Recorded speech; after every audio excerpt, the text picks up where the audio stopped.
And I got to tell you, I don't think I have felt this good on a morning since the morning after Election Day. We'll get Just it. because of the attack of fake news and attacking our network, I just want to ask you, sir. I'm changing it from fake news, though. Doesn't that undermine? Very fake news. I know, but aren't you? Go ahead. Real news, Mr. President, real news. And you're not related to our new... I am not related, sir, no. I do like the sound of Secretary Acosta, I must say. You know, I looked at that name. I said, wait a minute. Is there any relation there? Alex Acosta. I'm sure you checked that out, sir. No, I checked it. They said, no, sir. I said, do me a favor. Go back and check the family tree.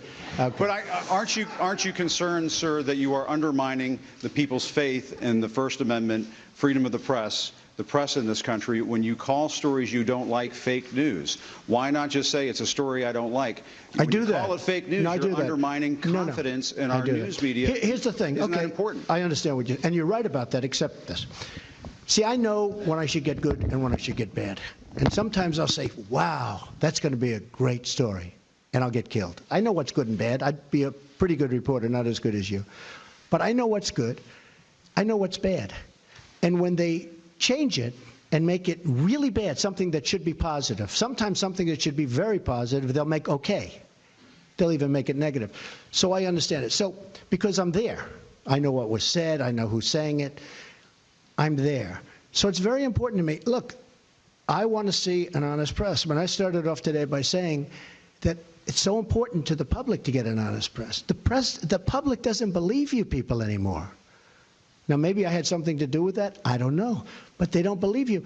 If you were straight and really told it like it is, as Howard Cosell used to say, right? Of course, he had some questions also.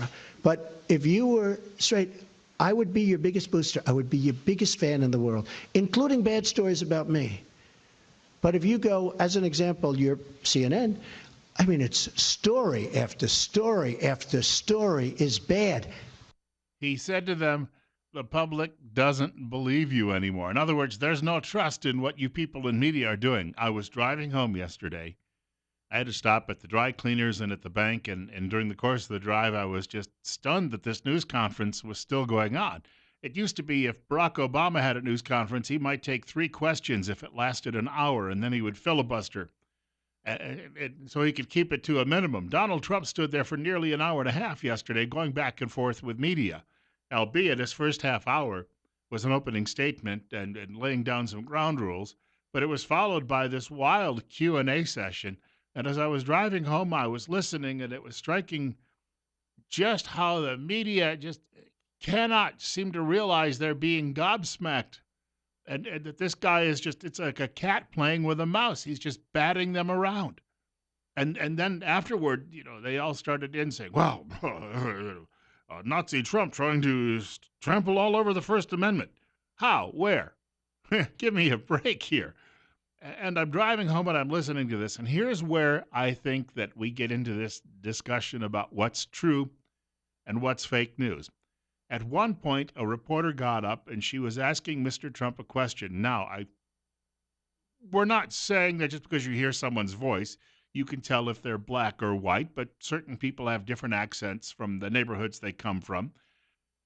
And I'm listening to this woman ask a question, when are you going to meet with the CBC, the Congressional Black Caucus? And Mr. Trump said, clarify CBC. And she said, Congressional Black Caucus. And he said, well, I thought I had a meeting scheduled with them, but they backed out of it.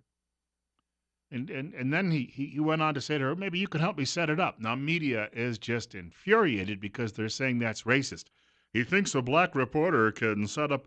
As it turns out, I read this last night before I went to bed, doing my usual diligent show research. I read late last night that the reporter has very close ties to the Congressional Black Caucus. Maybe, just maybe, a man who's earned billions of dollars in his life is smart enough to know these things. And therefore said, well, why don't you help me set it up? And then he went on to point out during this conversation with the woman, he said, I had a meeting scheduled with Congressman Elijah Cummings. Cummings is from Maryland, and he's a member of the Congressional Black Caucus, primarily a liberal Black Caucus. They've never been comfortable with people like Tim Scott or Alan West involved in their meetings. He said, I had a meeting scheduled with him, but then he backed out of it. And then he said, I guess someone like, and I'm paraphrasing here, but it's pretty close, He said, I think someone like Chuck Schumer, some lightweight like Chuck Schumer, told him not to come.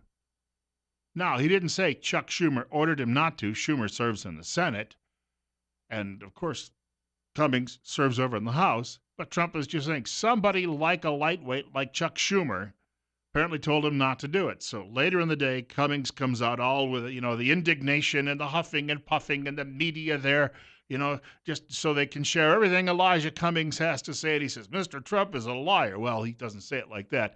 Cummings talks like he's got marbles in his mouth. He said, Mr. Trump happens to be a liar. He said, Chuck Schumer and I have never had a conversation about Donald Trump. Chuck Schumer didn't order me not to meet. The media said, oh, Trump needs to be fact-checked. Trump lied. Chuck Schumer had nothing to do with this. That's not what Trump said. And this is where media comes off the rails, and it starts trying to say, well, this is what I listened to it. I heard the entire exchange. I know exactly what the president said. Don't tell me what to think, especially when you're trying to twist what he said for your own propaganda efforts. Media, mainstream media, somebody said to me this morning, well, you're media too. No.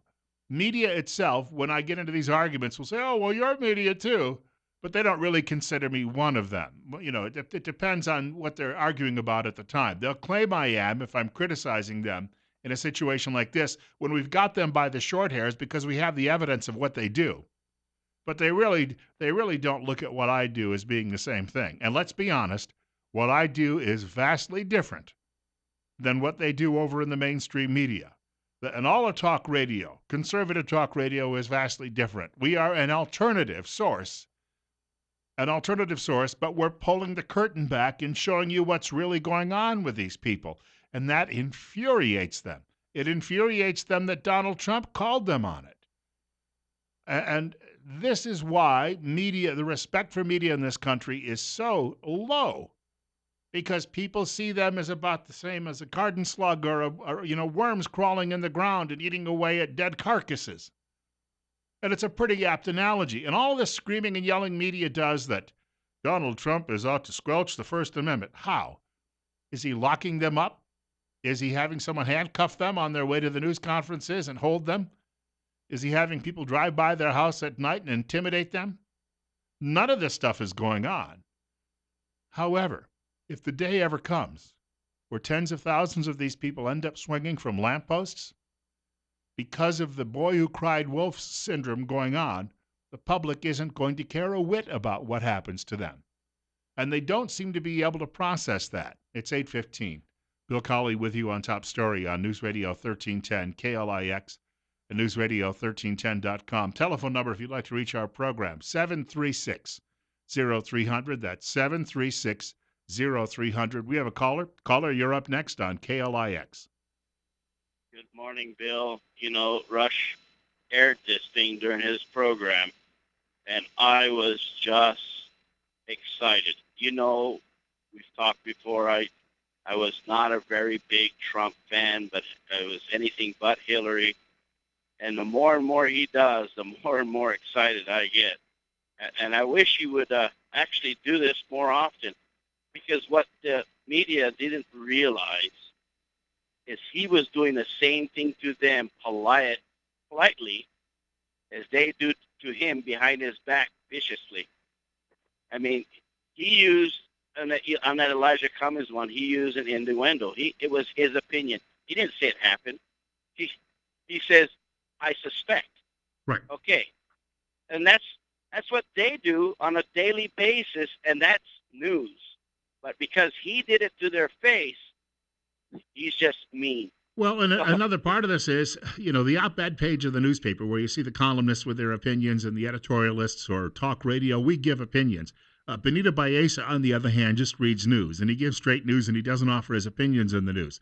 And this is what most of these news people who are charged with reporting the news and not giving opinions have long ago broke that barrier down, and they're still trying to argue that, no, they're just giving us straight news, which is a bald-faced lie. Well, yeah, and I don't think there is a news organization anymore. Even Fox has kind of gotten a little bit off. Oh, Shepard Smith. I mean, here's a guy with a set of shoulders that are about 8 inches wide and a head that's about the size of a beach ball because of his ego. He was sitting there yesterday railing about the president, and I'm thinking, is he auditioning for MSDNC? Well, I remember as a young kid, my dad watched the news all the time, and I hated news, but they always talked about the issues at hand and let you make a decision with part of what they told you. Nowadays, you turn on a newscast, and they're not giving you facts. They're trying to convince you of their idea. And that's not news, that's an opinion. You said it, and I thank you much for the call. 736-0300, we're at 817. Bill Colley with you on Top Story on News Radio 1310, KLIX and newsradio1310.com. We're talking firearms in the next hour of the program, as we do most Friday mornings between 9 and 10 o'clock. I'll be joined by Todd Eccles. Also today, a very special guest. We'll spend the first few minutes of the next hour with Christy Zitto, state representative. She's from Elmore County, but also represents Owyhee County and portions of Twin Falls County. And she is the sponsor of a new Castle Doctrine bill that is currently being proposed in the State House of Representatives. That's on the way a little bit later in the program. Mr. Trump answered some questions about Russia yesterday. If I could, I wanted to share this with you and then give you a quick note about, well, let me just actually open with this. Trump has an ally in Pat Buchanan. They were not friendly for many, many years, but as time went on, they found common cause because they both were disgusted with the direction the country was going. Buchanan has a column today about the deep state threat, that is, the bureaucrats within the government, to our republic. And he's bringing up General Michael Flynn. In December, when Barack Obama expelled 35 Russian diplomats, Flynn spoke to the Russian ambassador. He apparently counseled the envoy not to overreact, saying a new team would be in place in a few weeks and would review U.S.-Russian relations. Now, a writer by the name of Eli Lake, writing at Bloomberg News, said that's neither illegal nor improper. Buchanan says, though, this did not set well with the deep state, for when the vice president told a TV show that Flynn told him that sanctions did not come up in conversation with the Russian ambassador, a transcript of Flynn's call was produced from recordings by intelligence agencies, and its contents leaked to the Washington Post. Like a good soldier, Buchanan writes, Flynn took the bullet. The real crime here, however, Mr. Buchanan writes, is not that the incoming national security advisor spoke with a Russian diplomat. The real crime is the criminal conspiracy inside the deep state. And he says, he said that the writer Eli Lake from Bloomberg says that's what police states do. The deep state, according to Buchanan, is after larger game than General Flynn. They're after Donald Trump. And he goes on to write, suddenly we read reports of a Russian spy ship off the Connecticut, Delaware, and Virginia coasts, of Russian jets buzzing a U.S. warship, and Russian violations of Reagan's INF treaty outlawing intermediate-range missiles in Europe. Purpose? Stampede the White House into abandoning any idea of a détente with Russia, and it appears to be working. By the way, Russian spy ships are always off our coast. They're just as we have them off their coast. And yes, they do buzz our ships sometimes when they're parked off the Russian coast. It happens all the time. Why is media colluding with the intelligence community, though, all of a sudden, to make it sound as if this is a new development? Put some thought to that one for a few minutes. Short break. We're at 20 minutes after 8 o'clock on KLIX. I have a clip of Mr. Trump talking about this yesterday, and he made it clear. He said, look, these people are trying to start World War III with Russia. We've got nuclear weapons. They've got them. Do you really want to get into this? Maybe we can dial it back a little bit. Gee, I guess I'd like to continue living, and I don't want my children or grandchildren irradiated, and maybe you feel the same way. Got a quick note I wanted to pass along to all of you today, and I mentioned on Monday I got a chance to go out to Declo, and I looked at a building, one of the most historic buildings in Cassia County, which is being renovated. It's being turned into a private lodge. And I got a chance to tour the building and really was just impressed with the high-end craftsmanship that is taking place. And I've been telling you the last couple of days, the people responsible for this renovation, Western Visions, which is located here in Twin Falls and also Missoula, Montana. And the fellow who's actually behind this used to actually work in government, actually in Washington. But he had an interest in home renovation. He'd done it when he was a younger man, college-age man. And he had semi-retired, and in retirement decided that he well, he was too young, that he needed to do something, and a labor of love is repairing old buildings. So he took this job on locally, and he's been doing it in a couple of different states, as I say, Montana and Idaho. And I got a chance to tour this building, and I'm really impressed by what's going on there, not only with all of the additional bathrooms, and all of the fixtures, but it has a big, beautiful kitchen for entertaining. And he'd like to remind people, Russell Smith is the man behind the company, kitchens are where we live, where we entertain, and they're really the center of our homes. And much of our homes, our lives revolve around this space that is one of the first rooms that comes to mind when we think about updating the look and feel of our homes. Western Vision's principles understand the importance of the kitchen to any home and are going to work hand in hand with you to understand how you live, how you cook, and even what you love to eat so that we can most effectively, at Western Visions, share in the design and build process of your new kitchen. And I've got to tell you, I looked at what's going on in this kitchen and I thought, uh, this is my lottery dream. This is what I'd be doing. I'd have a kitchen that was massive, and I'd be able to have all sorts of folks come in from out of town and have a nice big feed for everyone.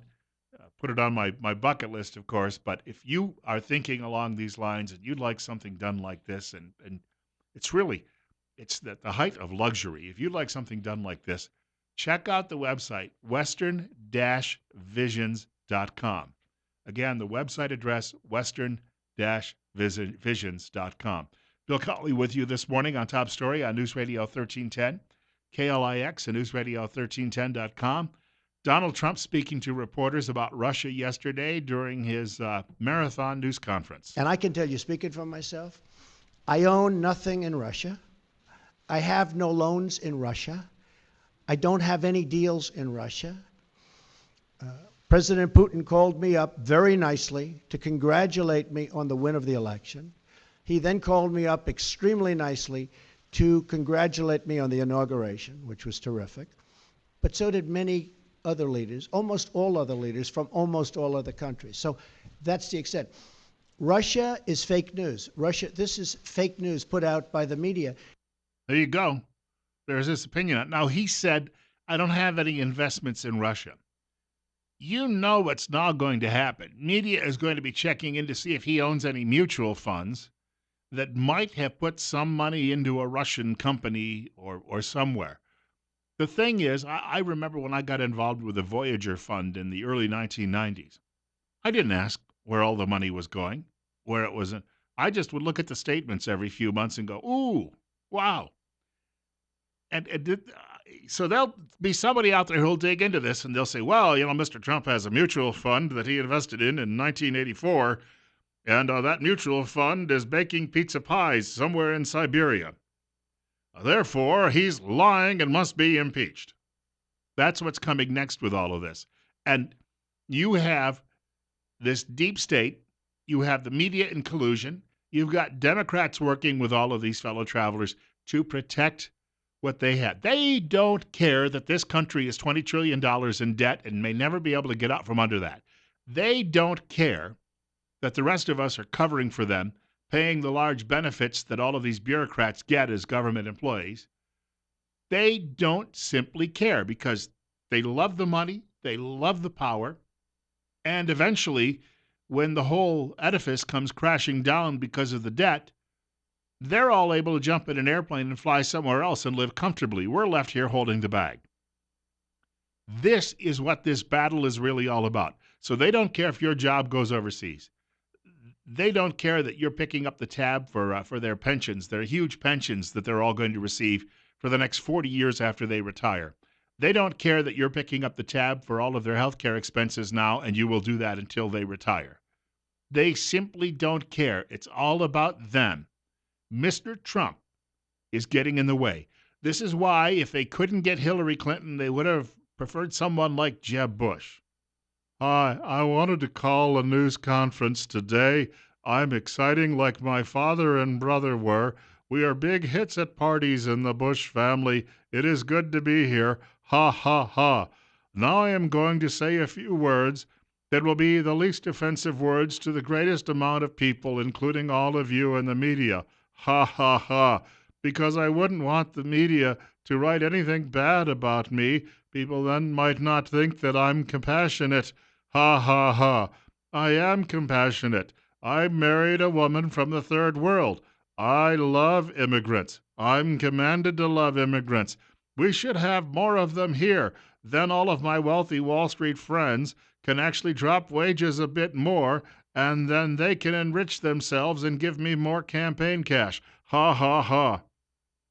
It's 8:30. Bill Colley with you on Top Story on News Radio 1310. KLIX and newsradio1310.com. Gun Talk coming up just after 9 o'clock news this morning on Top Story.